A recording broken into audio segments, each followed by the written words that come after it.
thinking about where is your industry going to be, and we used to say 10 years from now. I don't think we can plan that far out anymore. It's next year or 3 years from now at max. At max, maybe. Where will we be 3 years from now? So industry is thinking about those kinds of things, and my hope is that through my office at LeTourneau, we can help come up with some of those types of answers.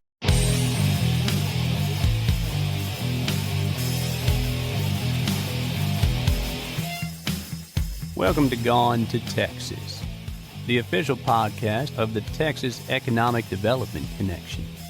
On every episode, we share the stories of business owners and CEOs who have relocated or expanded their business into Texas. Our goal is to use these stories as a guide to help others who are ready to hang a sign on the door that says, Gone to Texas.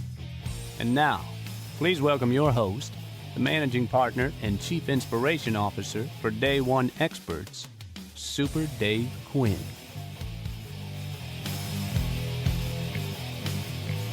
Howdy friends, and welcome back to another episode of Gone to Texas podcast, powered by Day One Experts, where we share real stories of business growth, relocation, and entrepreneurship in the Lone Star State. I'm your host, Super Dave Quinn, and today's episode is sponsored by Kilgore Economic Development Corporation. They're working every day to help businesses expand and grow right here in the Upper East Texas region. When companies look to the future, they need more than workers. They need innovators, engineers, and leaders. That's where LeTourneau University comes in. Today, we're spotlighting how this nationally recognized university is equipping the next generation of technical talent right here in the East Texas region by talking to Alan Clipperton, Vice President of Global Initiatives and Industry Engagement. All right, Alan, welcome to the show. Thank you. Thank you for having me. So, Alan, you're with LeTourneau University. Tell our audience, set sort of the context. Tell us what your role there is, and then we'll go from there. Introduce yourself and tell us how you got that role. Yeah, so my title is very long. Vice President for Global Initiatives and Industry Engagement. And then I'm also Executive Director of a additional nonprofit organization that is created to support LeTourneau University. It's called RG Research and Development. So, of course, RG LeTourneau, RG R&D is what we call a separate nonprofit, and actually houses our intellectual property at LeTourneau. So, a brief description on my title, Vice President for Global Initiatives. So, Global Initiatives basically just means that I head up all of our international programs. Okay. And this could include partnerships with universities overseas, international marketing initiatives, even companies or corporations internationally. And that's actually how I started at LeTourneau, was in international education. And so, make a really long story short, when Steve Mason became our president at LeTourneau, he saw a lot of the programs and a lot of the work that I was doing internationally with our international student population, which, by the way, our international students contribute between $4 and $5 million to our East Texas economy. Just our students at LeTourneau, our international students at LeTourneau contribute between $4 and $5 million to the East Texas economy every year. That being said, Steve asked me to do more of those similar types of programs and partnerships, but focus domestically, locally, rather than internationally. Continue to do the international, but see what we could do with more industry relationships and partnerships. And so that's how we moved into that area.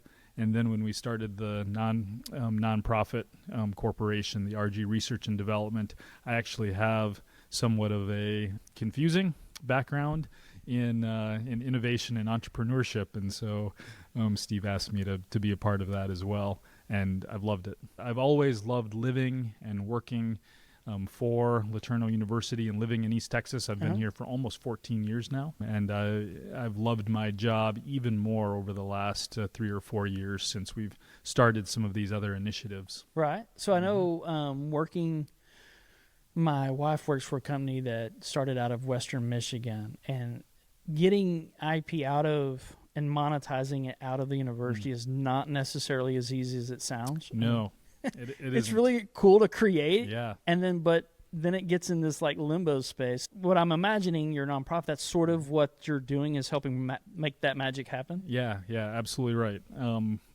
Our faculty and our students both, they're researching different things, they're taking on different projects, and A lot of times sometimes they stumble upon it. Sometimes they're intentionally moving towards a solution for something. And if they find said solution, we have the ability, and we have our own patent agent at LeTourneau. We have the ability then to potentially pursue a patent.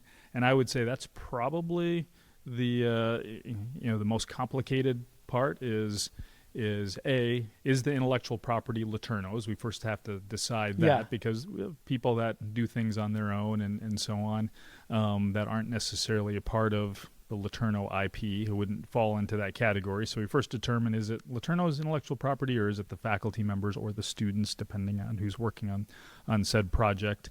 And then from there, the next question is it actually patentable? Right. And that can take a lot of time and research to determine if we even want to spend the time to file for a patent.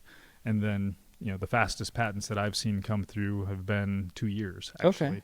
And so you're looking at a long process just to protect that IP. And then after the IP is protected, then the question, of course, is now can we monetize it? Yeah, what do we do with it? Do we spin off our own company? And we've actually done that. RG Research and Development has spun off its own company with LeTourneau intellectual property. The vision for that company was to have it student-led, and our idea was to just learn from this process of how do you do such a thing. Can students lead a company like that? And is it worth the time and investment? Jury's still out on some of those questions, but it's been a tremendous learning experience for the students and for us as an institution as well. And then, of course, if you come up with something that you don't want to commercialize with your own for-profit entity, then finding somebody, a company, an individual that want to invest, potentially license, that's a whole nother ball game in and of itself. Right. Yeah.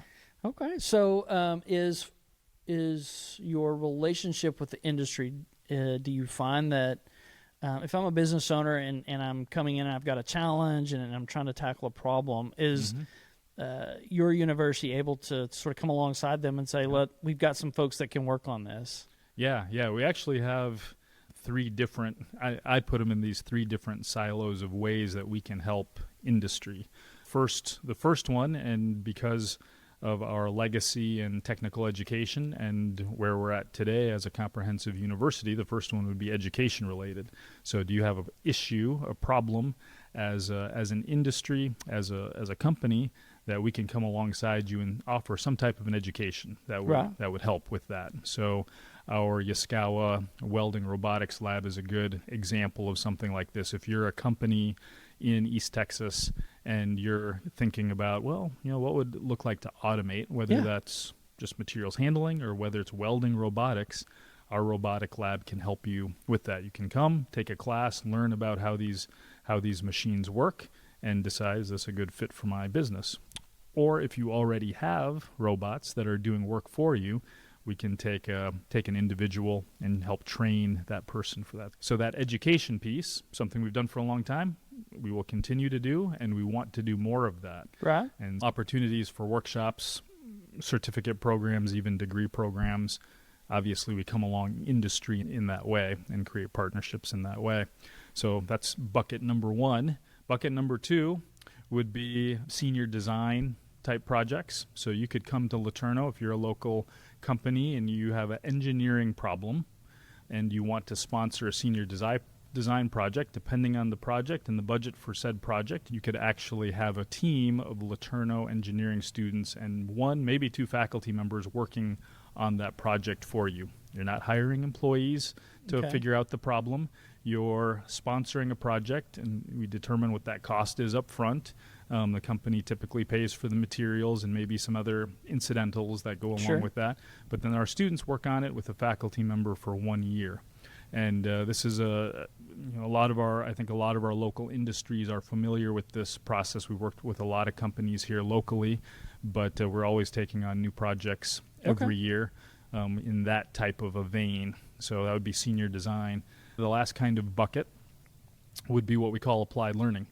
And so this would be something where maybe the project doesn't fit into our senior design criteria or objectives. So for senior design, we want our students to design something, we want them to build something, and we want them to test something. Well, maybe you're a company and you're thinking, well, I don't need them to do all those things. I'd really love for somebody to maybe draft something on a computer. I want a CAD drawing of something. How could I do that? How could I work with LeTourneau in that way? Well, I can actually hire students to do that type of a project for you. You don't have to go out and hire an engineer or a full-time employee or anything like that. We can take on that project, hire some students at student rates, give them industry experience working with you and working for your company, and ideally come out with a product that, or in this case, a drawing that you can actually use for your company. Right. So we do that type of, I call that applied learning. We do that type of work as well, and that's how we work with industry. And that could be, I gave CAD drawing as an example, computer-aided drafting as an example, but we've done it with failure analysis. We've done it with non-destructive testing. We've done it with robotic welding procedures. We can do all of those things where we take them on as an applied learning project. Right. Really, you're reducing the cost of whatever it is that project that they're taking on or need to do. You're helping to reduce the cost of that. Trying to reduce the cost for the employer, for the industry, local industry, but also it benefits us in a tremendous way because our students get that practical application of their skills. Yeah. Now it's a real world. Here's one thing in the classroom. Right. Here's where it meets the real world and why it matters. Exactly. Yeah. I really enjoy the applied learning projects. I enjoy working with the students, seeing them grow and learn, and then seeing the internships and the full-time employment that come out of a lot of those things. If one of our customers is really impressed with the students' work, that has led to bigger and better things for the students as well. Okay, and then so is LeTourneau, is it a 4-year university? What's its mission and sort of what is LeTourneau? Well, great question. So LeTourneau was founded in 1946 as LeTourneau Technical Institute.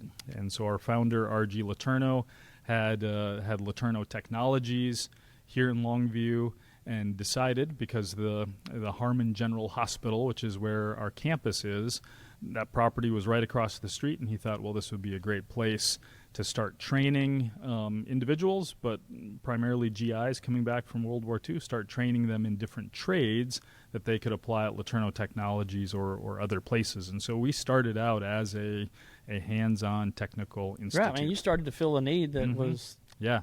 Yeah, exactly. So over time, I think it was 1989 is when we became a comprehensive university. And so students can come to LeTourneau, and you can do everything from a 2-year airframe and power plant aviation certification through to an English degree. If you wanted a 4-year degree in English, you can get one at LeTourneau. So it's pretty fascinating from that regard. Our largest programs at LeTourneau, of course, are engineering and aviation.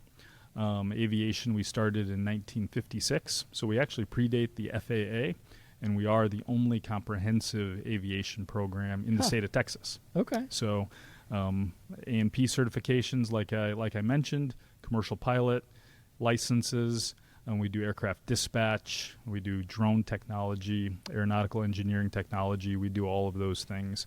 And then on the engineering side, we're actually only one of 3 universities in the U.S. that has an ABET-accredited welding engineering program. That welding engineering is a very niche field for us, but we have all of the regular engineering majors: civil, electrical, mechanical, computer, biomedical. So we do all of those things at LeTourneau. The other interesting part about LeTourneau is we are a faith-based university. We're very intentional about our faith and training our students in a Christ-like manner. So graduates from LeTourneau typically, and not every single one of them, but typically come out with not only these really robust hard skills, understanding of their discipline from a hands-on education, but they also come in with integrity, honor, respect, values, so on and so forth. Okay. Yeah. As you've grown over the years in your role, what are some of the top sort of changes or curriculum that you're seeing a demand for that you guys are I mean, the world is changing so fast. I've heard from several business owners, and their business is changing so fast. And so what does that look like from a workforce standpoint or in your world? Yeah, so can come at this question from a lot of different angles, a lot of different types of angles. But I first want to double down on this idea of our students graduating with a Christ-like character, if you will, mission-driven in a lot of the things that they do. We do as an institution, but certainly we hope to equip our students to have a purpose and a mission for life that's much bigger than themselves, right? And so the first thing that I always think about when I think about workforce development is I think about my own experience as a very young person. I'm growing up in South Central Minnesota. My dad was an auto mechanic, and he had an auto repair shop, his own auto repair shop. Okay. It started in 1981. And I started working for him probably in 1989 or thereabouts. Right. Well, my role as a little tyke, 9 or 10 years old, was sweeping the shop, was taking apart alternators and starters, was sorting bolts. It was those kinds of things, right? Yeah. Hated it. I hated it when I was a kid. I'm laughing because I worked in my dad's shop too. So yeah. It's a flashback. Yeah. But when I think about that experience, those experiences, at the time, as a elementary school kid, as a junior high kid, and I worked in the shop a lot, and I worked full-time all through high school as well. I hated it at the time, but I look back at that and go, wow, that really formed me as a person. And I actually lament the fact that my kids don't have the same experience. Yeah. I try as much as I can to give them, whether it's, working with me around the house or in the garage on our own car projects or those kinds of things, or just around the house doing chores. But my kids don't have that same type of everyday, here's what I'm going to do. I'm going to clock in, I'm going to clock out, and I have this kind of get my hands dirty type of work to do. And I really think that where workforce development starts is at home with the family and kids having that type of opportunity. Now, don't get me wrong. I'm not like pushing for child labor or anything like that. Don't break any of your child labor laws out there. But for us as parents or the family, we really need to make sure that we're providing to the best of our ability those kinds of experiences that help to develop a pride in work, a work ethic. Yeah, there's in a our craftsmanship, kids. right? My friends and I talk about that all of us came from similar backgrounds where we grew up working as soon as we could, hold a wrench or whatever. Yeah. And we laugh because none of our kids have had that same experience. They like, I can do a lot of different things around the house because I was sort of forced to, right? Yeah. Like, I didn't like it, but I got the opportunity to do that. Yeah. I like the mindset around that. And unfortunately my kids have just not had that same opportunity. So yeah, you said it a little bit earlier. It's a totally different world than it was when we were growing up, and some of it's really good and exciting, and other things I really mourn that we're missing. That my kids are missing some of those experiences because they were so transformational and so important for my own life. Today's episode is sponsored by our friends at Kilgore Economic Development Corporation. They're helping businesses grow in East Texas. Kilgore, Texas offers an operational advantage few markets can match, where location, labor, and low cost converge to drive profitability. With prime access to transportation routes, plus low taxes and competitive utility rates, companies choosing to locate here are positioned to outperform other corporate locations and competitors. Synergy Park, a Class A campus-style business park, offers scenic, shovel-ready sites, and Kilgore Economic Development Corporation delivers hands-on support, tailored incentives, and a resourceful, experienced workforce. For companies seeking scalable growth without gridlock, Kilgore offers a streamlined environment engineered for enterprise expansion. And so all of that to come back around to LeTourneau University when we're graduating these young people at 22, 23 years old, many of them getting married while they're still in school or soon after school, and they're starting their own families. I think one of the areas where we can really impact society long term, not next week, not 2 years from now, but the future of our society is if those individuals, if those students come out with this same type of understanding of how their family will impact society. Right. And their place in the world. Their place in the world, and raising their kids in such a way where 20 years from now, their kids are making an impact and paying it forward, if you will, and raising their kids in the same way, and so on and so forth. So I think our role in workforce development, if the big picture kind of philosophy is that right there, forming people in that way. Yeah, I think that just makes me think of the business owners that I've been visiting with, commenting on part of their success in Kilgore is being able to access talent, and not just because they have a certain skill set, but it's the mindset or the drivenness that you're talking about of it's more than just clocking in and clocking out and doing. Yeah. It's a greater sort of sense of a purpose and place. Yeah. And that's part of their success as a company is accessing the talent. And that makes sense now when you're talking about it, that you have this intentional desire to kind of instill that into your workforce or your students. Yeah.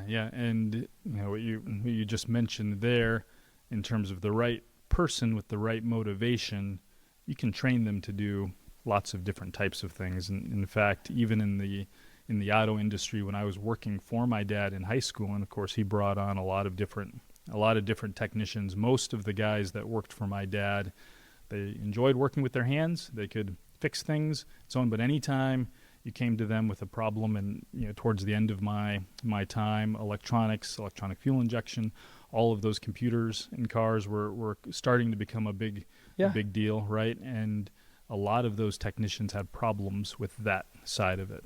And my dad, who graduated from a tech school, grew up on a farm, graduated from a tech school, and then soon after started his own business, he would always tell the guys who worked for him, if you can read well, you can do anything you want. You can fix any problem on any car if you can read well. Now, of course, at that time, we had shelves, I remember the Chilton magazines. Yeah, Chilton magazines, Chilton books. I've perused a few of those. Yeah. The service manuals for the different vehicles, and we had tons of these things in our shop. And I remember my dad sitting next to one of his technicians, a younger guy, probably in his early 20s. I still remember his name. I won't say it on the podcast in case he's listening. But I remember my dad sitting with this younger tech, and this tech just complaining about, why do I need to do this? Why do I need to read this? I can go in the back of the, put me on something else. And my dad just, again, explaining, if you can read well, you can fix anything. I want you to fix the problem on this car. Here's the manual. Here's the steps. Here are the instructions to go through the diagnostic procedure. Right. I want you to read this, and I'll help you go through it and figure it out. And so, so going back to that motivation piece and education's role in some of that, if we can instill that as an institution, but even more so as parents, this sense of purpose and motivation, and the understanding that you can learn, you can do these things, you can achieve almost anything you want, I think we go just a really long way in impacting our workforce for the future. Right. Now, I use the example of the manual, the Mitchell manual or the Chilton manual, right? Reading those things, it's changed a lot. So you and I right now, if we have a problem with one of our cars outside, we can quickly and easily ask YouTube for a video. Yeah, I was going to say, I go to YouTube now. Yeah, and we can watch a quick video on that. But there is still a process of how do you determine what is good information, what is bad information, how do you research something, and then how deep do you want to go into those kinds of things. And so your question about our role as an institution, it's changed from from just giving information to students, right? And we do a lot of that still. You come to class and somebody will stand in front of you and lecture and so on and so forth. But students can ask a lot of those same questions to AI, to their phone, and get some of those types of answers. So it's moving to how can we train people to responsibly use this type of technology, responsibly, ethically. How can we use technology to really assist with motivation rather than take it away, help people with creativity rather than losing creativity. How can we help students and others to think critically, and what role does technology play in that? So you have all of these kinds of things where, our world is changing so quickly. We're having to re-examine kind of our role in some of those places. We still have a very distinct role, but with these changes in technology, it brings up a whole lot of questions that we weren't asking 10 years ago, and we have to ask now. And so, anyway, that's a great. I hope that helps. No, it's absolutely. I think that's the fact that you're thinking in that terms because the industry is having to think that way. Yeah. Right. They're facing all of these different things, and they want to invest and figure out how to take this technology and automation and things. How do they leverage that? And because their competition probably is, right? It's almost as if who learns it and understands how to leverage it. You've got a tool. If you know how to use it better than your competition, then you're going to win. But you got to learn the tool and not be scared of it. Yeah. You have to learn the tool, and then you have to start thinking about, okay, what's the next thing on the horizon? How is AI changing? What's the direction my industry is going? One of the things I've been thinking about right now, and this is just an example from LeTourneau University, I think everything is changing, moving towards personalization. And so then what does that mean for higher ed? What does it mean for our dual credit program? What does it mean for our online programs? This idea of education being, or any product basically being personalized to you or to me. What do we need to change on our side to step into that? I don't know. I don't know the answers to some of again, those you're things. asking a big question, but it's a great question to ask. Yeah. Thinking about where is your industry going to be, and we used to say 10 years from now. I don't think we can plan that far out anymore. It's next year or 3 years from now at max. At max, maybe. Where will we be 3 years from now? So industry is thinking about those kinds of things, and my hope is that through my office at LeTourneau, we can help come up with some of those types of answers. Right. So in terms of Kilgore, it feels like, just in talking to you, that a lot of what you're focused on lines up really well with sort of their target industry. And you're starting to go, okay, now I understand why they're being so successful, why so many companies are landing here. Do you see that there's this sort of alignment in the industries that are in the region? And I'm learning that it's very diverse. It's not like just the oil industry or just this industry. It's sort of across several, like a lid closure company, but it's automation and it's all these different things. Do you get a sense that that your alignment of what you're doing, and is that part of its success? Or do you feel that also? Is that just? Yeah. So I think we want to be more a part of the success that we're having here in East Texas. I think we have been. So please don't get me wrong. We've supplied a lot of companies with really fantastic engineers here in the area, and other programs, not just our engineering program, but other programs as well. And so I think companies see the value of being in East Texas, but even without LeTourneau University, but I think there's a massive opportunity for us as an institution to lean into that even further and be more of a blessing to the industries that are here and be part of the reason why industries come here to this area. Right. And so, I think there's, I don't know that I don't know that there are many companies that know exactly who we are and what we can provide to them. Right.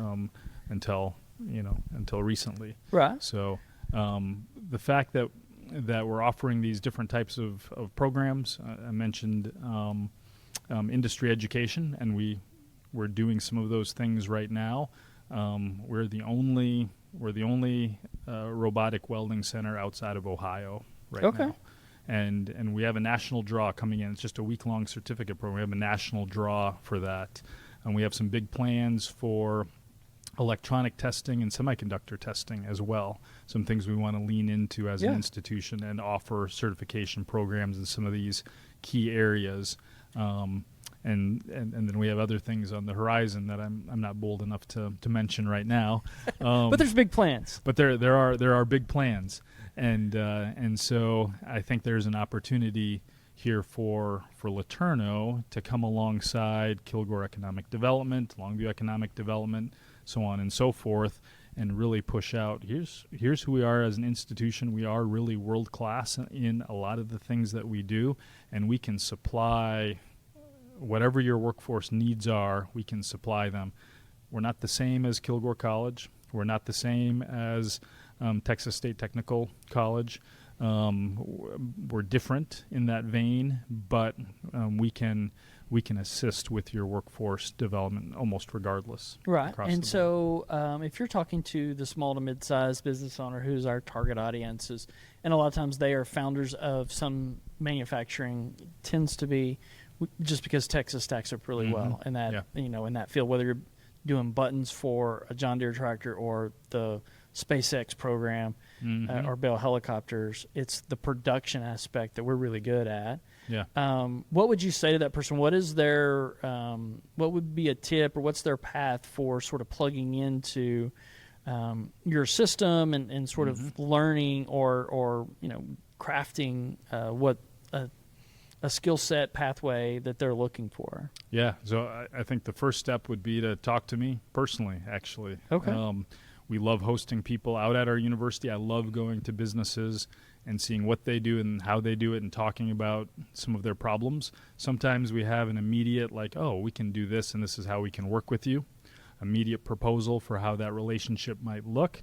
Other times it's more of, not entirely sure right now, but let us think about it and let's continue the dialogue back and forth and figure out how we might be able to work together on a project. So LeTourneau is not a massive institution. We still value that personal relationship, and the more businesses, regardless of size, the more business owners and businesses I can get into and talk with people about their issues, I think we all win in those types of scenarios. Right. And so that's kind of the first step is, I'm sorry, I'm the gatekeeper for some of this, but it all starts with a person, right? Yeah, That's what we tell people, yeah, right? I'm very happy, and I can give you many examples of area businesses, but I love walking through a plant. I love talking with an owner or manager about their needs and see how we can help. Sometimes it's as easy as them saying, well, we have this issue and we could really use some more people in this particular area, and me saying, well, are you talking about like a summer intern? Are you talking about a semester part-time internship, something along those lines? And many times the answer is yes. And I say, okay, let me go back and talk to the faculty, and we'll have a couple of resumes in front of you to look at about guys who our faculty would recommend for this type of internship, this type of position, guys or girls, could be either. And so it could be as simple as something like that, or as complex as us walking away, putting together a robust proposal, and then working on that draft together with the company. We have a couple of those out right now, where we're going back and forth about what the actual need is, and how we might be able to meet said need with the local company. So when you're talking about something like that, I know sometimes business owners aren't used to the process, and they've been down this path before, and they're like, yeah, come talk to you, and then 3 years from now, you have a solution to a problem I had 3 years ago that I don't have anymore. Talk a little bit about that timeline and what that looks like. What is sort of a normal timeline and an expectation of, what does that look like for a company? Yeah, so it varies quite a bit. Okay. And the problem you're describing there, I would put that almost into our senior design bucket, because it does take a senior design project typically a year to run. Right. And so if you're coming to me with a problem and you want to sponsor a senior design project, and I do this, and our engineering department does the same thing, we always tell the owner or the manager that's sponsoring the project, here's the process. Here's the timeline.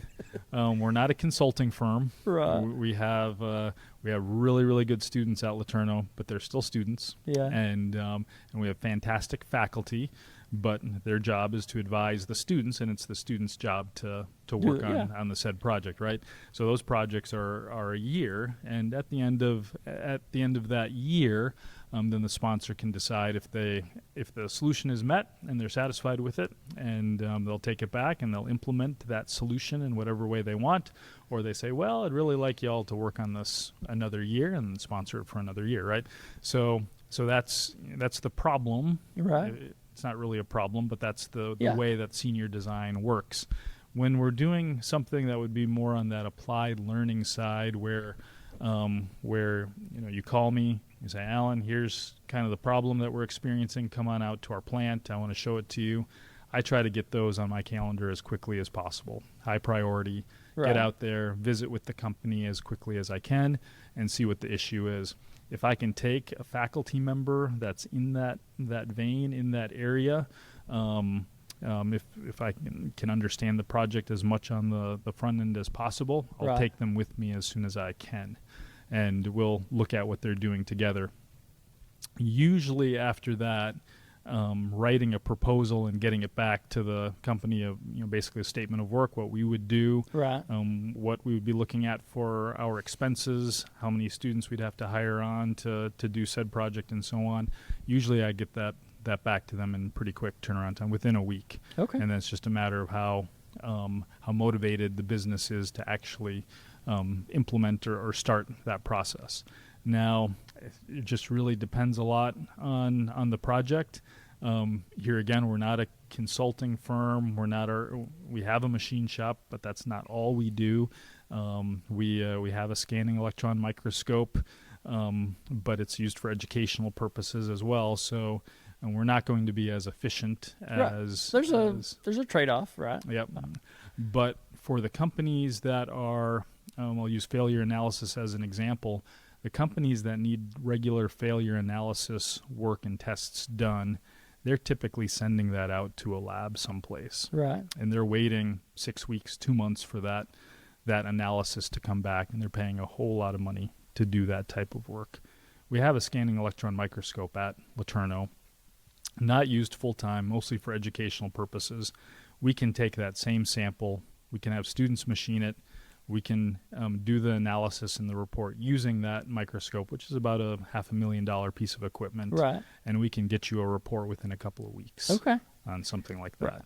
Right. So all of that to come back around and say, as an educational institution, we don't do this type of work as our primary business, but we are getting much more efficient in doing that type of work. Okay. Basically, your consulting contract type of work. Okay. Yeah. That's awesome. Mm-hmm. So as you look at the future now of sort of the area in Kilgore and your university, what most excites you about where we are in our history here in Kilgore and sort of the what's about to happen or what's happening? What would be what most excites you about that? Yeah, that's a good question, because there are lots of things that excite me about where we're at in history and our relationship, the relationship that LeTourneau University has with East Texas, and I don't know why this has been the case over the years. And before coming, let me preface it with this.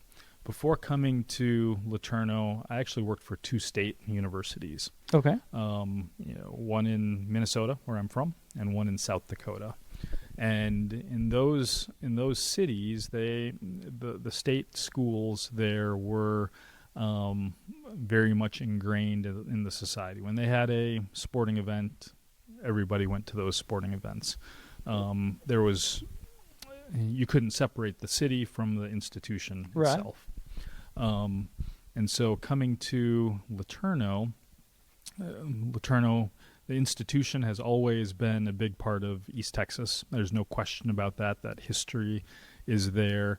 The economic development is there from an institutional side, and then companies who have come in because of that for this reason or that. But I've never felt like we've worked in concert with the economic development corporations, with the city, the cities in East Texas. It's felt different than what it did at the state universities that I worked for before. Right. And so the exciting part about that is just in the last several years, we've moved more and more to working side by side in parallel, looking at a project, maybe a strategic plan that the city has or one of the economic development corporations, and asking ourselves that question: how does LeTourneau fit into that picture?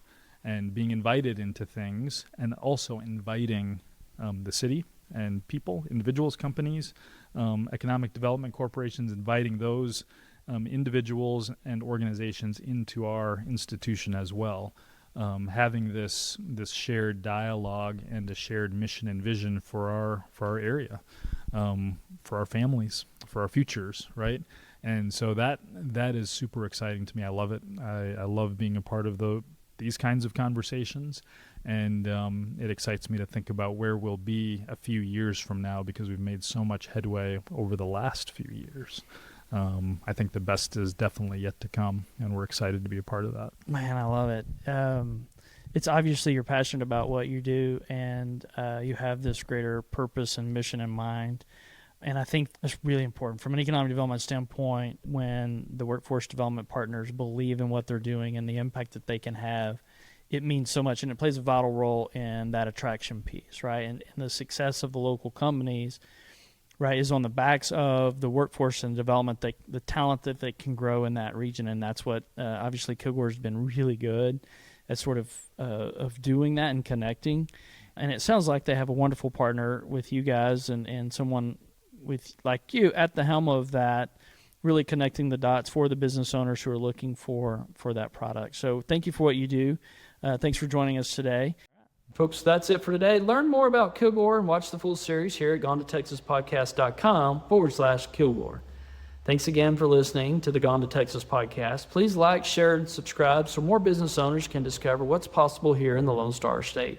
If you're tired of red tape, high cost, or feeling stuck where you are, this is your invitation to come to Texas. The Texas Economic Development Connection exists to help you skip the runaround and connect directly with the people and places ready to help your business grow, like those here in the Kilgore Economic Development Corporation. Because when you find the right spot in Texas, your business wins, your people win, your future and the freedom win too. Visit TexasEDConnection.com to schedule your free call. I'm your host, Super Dave Quinn, saying bye for now, and until next time, make it a great day. Thank you for tuning in to this episode of Gone to Texas, the official podcast of the Texas Economic Development Connection, powered by Day One Experts, a collection of the country's best-known economic development professionals offering on-demand services to communities across the nation.